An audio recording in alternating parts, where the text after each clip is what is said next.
Welcome to the Passion Struck podcast, and thank you so much for being here. I am excited to channel and transfer my positive energy to each and every one of you as you're walking your dog, driving your kids to an activity, on your daily commute, making dinner, doing chores, or whatever activity it may be that you're doing while you're listening. Thank you so much for choosing Passion Struck and choosing me to be your guide and host on your journey of becoming passion struck. Many of the topics that I am doing in these solo episodes, including the topic from today, were ideas from you, the audience. If there's a topic that you want to hear me discuss or a guest that you would like to see me interview, please DM me at Instagram at John R. Miles or reach out to me at LinkedIn. I wanted to take a moment to highlight our fan of the week, and today's comes to us all the way from New Zealand. Marcus Martin writes, "Build confidence through achievement in this podcast.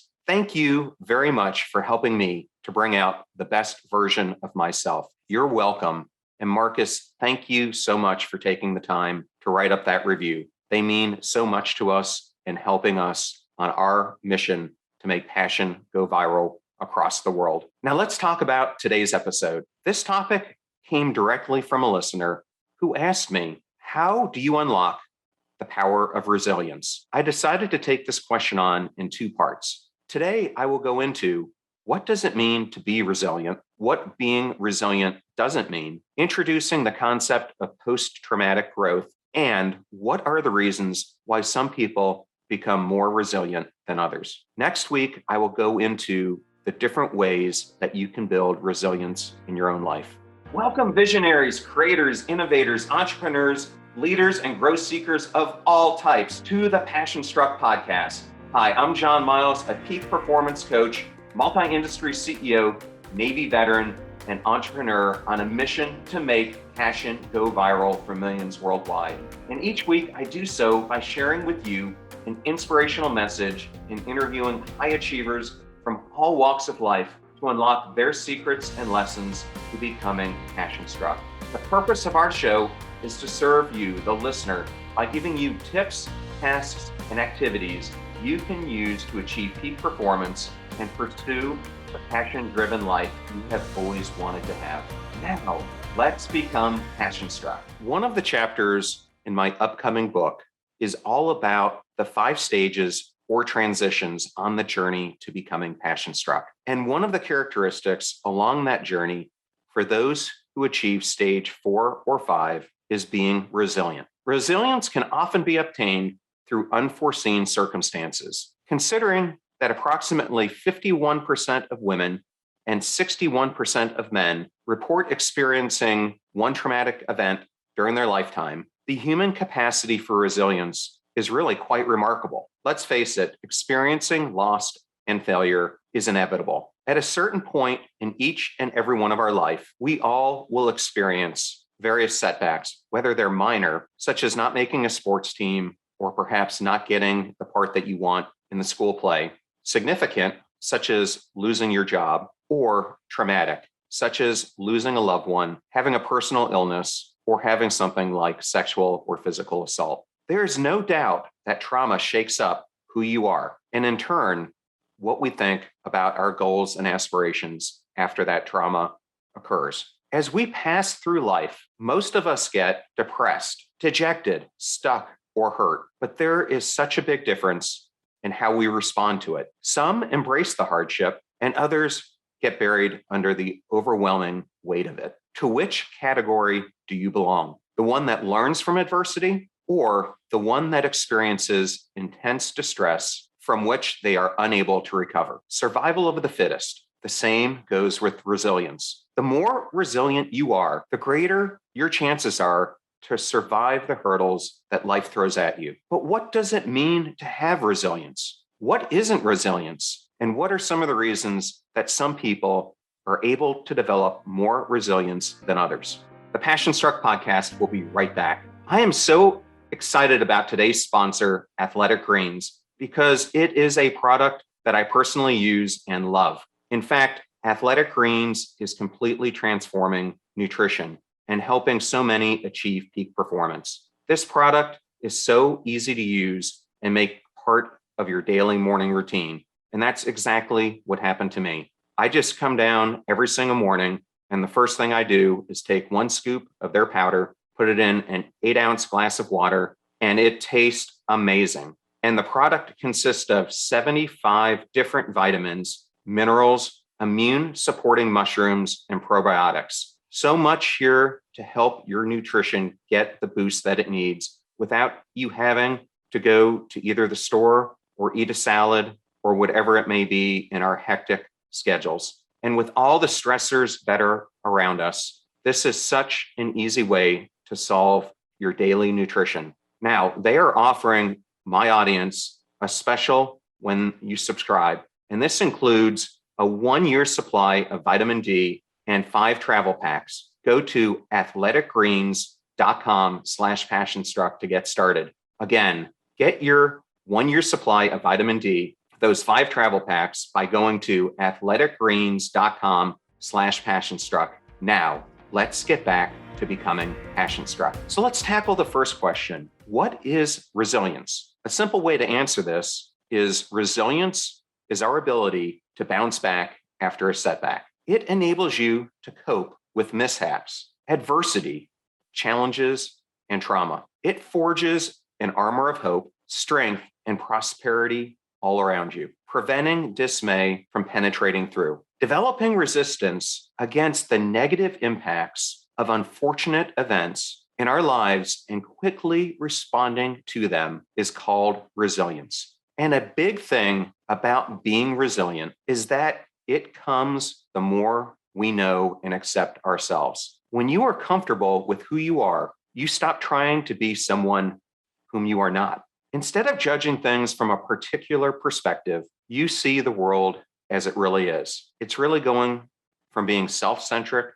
to becoming world-centric. This allows you to have such a better sense of understanding and grants you the ability to withstand adversity. But resilience doesn't provide an escape from the truth. It is really about accepting your new reality, even if the circumstances after it may not be as good as they were before. You can either cry about it, do nothing, or be resilient enough to pick yourself up and make the best out of the situation that you can. As Charles Darwin said, it's not the strongest of the species that survives, nor the most intelligent. It is the one who is most adaptable to change. If you are resilient, you will pull yourself together, learn from it, and grow. If not, you will probably fall prey to anxiety, depression, and might resort to harmful self-coping techniques such as doing drugs or abusing alcohol, to self-medicate and distract yourself from the reality of the situation you are facing. Resilience is really about feeling comfortable in your own body. It's being secure with oneself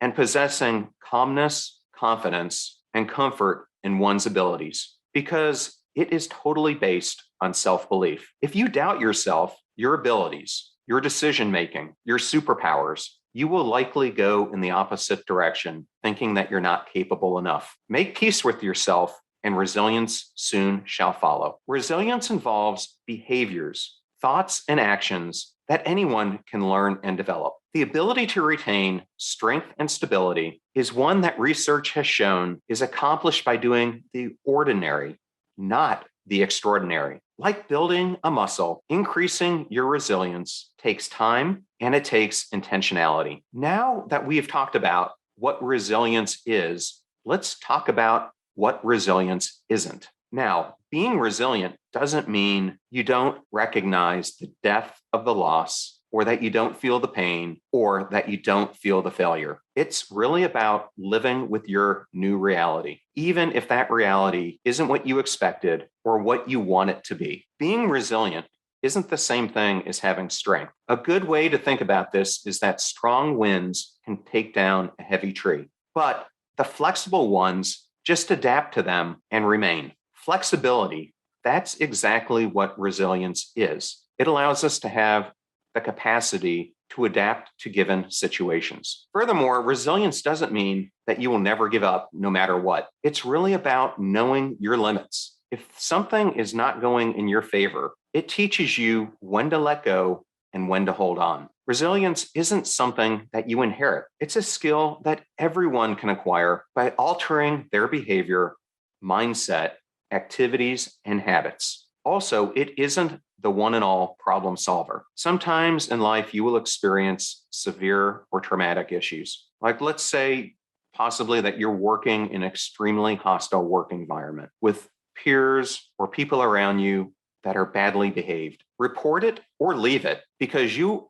are most likely to get harmed or affected by it no matter what happens. Moreover, if you have lost someone who is near and dear to you, resilience can't make that pain disappear. Resilience isn't a painkiller. Resilience helps you live with it and gives you the ability to move on and learn from whatever that circumstance may be. Resilience doesn't mean bouncing back from a setback, but what you use to bounce back matters. And it isn't about being selfish either. Achieving your goals by putting yourself first over others will never get you to where you want to be. Positivity and resilience are codependent. And if someone is resilient, that doesn't mean that they went through some tragic incident. Building resilience is part of our daily lives and the certain unfortunate events that transpire in our everyday life that make us who we are. Like perhaps getting into a fight when you were younger, losing a job, having a tough time at work, financial problems, and many other things that happen to us throughout our lives. It's how you approach all of these things that defines you. And now that we have defined what resilience is and what it isn't, I wanted to discuss a new topic and term that's new to me and maybe new to you. It is called post-traumatic growth. Now, a lot of us have heard of post-traumatic stress or post-traumatic stress disorder, but post-traumatic growth is something entirely different. In his influential 2004 paper titled Loss, Trauma, and Human Resilience, clinical psychologist George Bonanno argued for a greater conceptualization of stress responding. He defined resilience as the ability to maintain relatively stable, healthy mental and physical functioning levels after experiencing a highly life-threatening or traumatic event. Post-traumatic growth and resilience happen to go down the same route. It's just that growth after experiencing these highly traumatic events is called post-traumatic growth. And as a result of post-traumatic growth, you go through positive psychological changes that aid you in developing resilience. But even though post-traumatic growth is a factor in creating resilience, they're not the same thing. Dr. Kanako Toku said, resiliency is the personal attribute or ability to bounce back, whereas post-traumatic growth is the growth that one achieves, even if one cannot quickly jump back from a setback. For post-traumatic growth, Dr. Taku said, it takes a lot of time, energy, and struggle. Growth is possible even in the most hardest of times. And that really is what post-traumatic growth is all about. It is the positive growth that comes as a result, as was explained by psychologists Richard Glenn Tedici and Lawrence in the 1990s. Now, there are 7 different areas of growth that have been reported to arise from adversity. The first is a larger appreciation for life. The second is a much stronger strengthening of close relationships. The third is an increased level of both compassion and benevolence. The fourth is finding a new calling or life's purpose. The fifth is learning to make greater use of personal strengths. The sixth is enhanced spiritual growth. And the seventh is creative development. So with all that said, what are some of the reasons that some people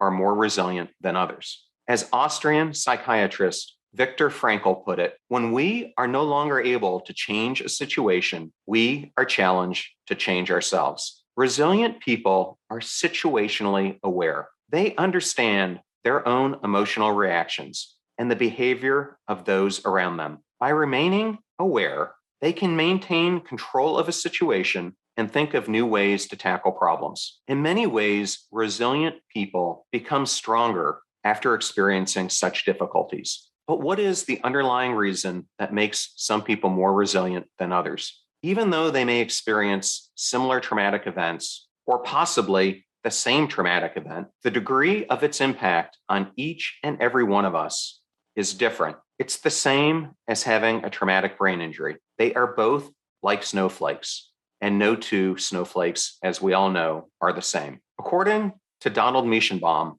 60% of North Americans will face traumatic events in their lives, out of which 70% will become resilient and 30% will suffer from harmful adverse effects. What causes the difference? Building resilience isn't just about you alone. Your environment, atmosphere, friends, family, financial predicament, and access to resources also make a profound impact in how you react and recover from specific situations. Resilient people take failure as a learning experience instead of falling apart, and that mentality keeps them going. They show commitment and set specific goals to keep themselves positive and with a sense of purpose. It is commonly seen, as I discussed above, that people with resilience also have strong self-awareness, confidence, calmness, and self-control. They know what they are able to do to make an impact. And instead of stressing over uncontrollable things, they invest their time in what they can control and what they can improve. So if you are looking to become resilient or you don't feel like you have enough in your own life, I hope what I just unpacked there will give you a better idea of what resilience is and what it isn't. Once that map is clear, the path to growing in resilience will become clearer as well. So how do you apply today's lesson to your life? The path to resilience isn't a race, it's a journey. So take one step at a time. Start first by working on your own self-awareness, your physical and mental health, and the confidence that comes along with it. And after that, apply those learnings to your purpose, ambitions, and the future that you want to see for yourself. By doing that, you will know the potential that you want to achieve in your life. And with that in mind, you will stay motivated to keep that path regardless of the obstacles that come your way. And I hope today's episode answered the question that the listener had. And again, in the next episode, I will go over different ways that you can become resilient in your own life. I did want to take this opportunity to talk to you about two new things on the Passion Struck website. The first is we have introduced starter packs. This is on the website at passionstruck.com/starter packs. And what we did here is we took the most popular episodes that we've had on the show and we've organized them by topic. This is a great way if you're new to the show or want to go back to a past episode that's topical in nature, such as overcoming adversity, and be able to see some samples that we have aligned to each one of those topics. The second thing that we are introducing are a list of my favorite books and books that guests talk about on the podcast. And you can find that also at passionstruck.com books. And on there, I provide two different ways that you can purchase those books. One is through Amazon and the other is through Bookshop. Thank you so much, as always, for joining today's show. Now go out there and become passion struck. Thank you so much for joining us. The purpose of our show is to make passion go viral. And we do that by sharing with you the knowledge and skills that you need to unlock your hidden potential. If you want to hear more, please subscribe to the Passion Struck podcast on Spotify, iTunes, Stitcher, or wherever you listen to your podcasts at. And if you absolutely love this episode, we'd appreciate a 5-star rating on iTunes and you sharing it with 3 of your most growth-minded friends so they can post it as well to their social accounts and help us grow our Passion Struck community.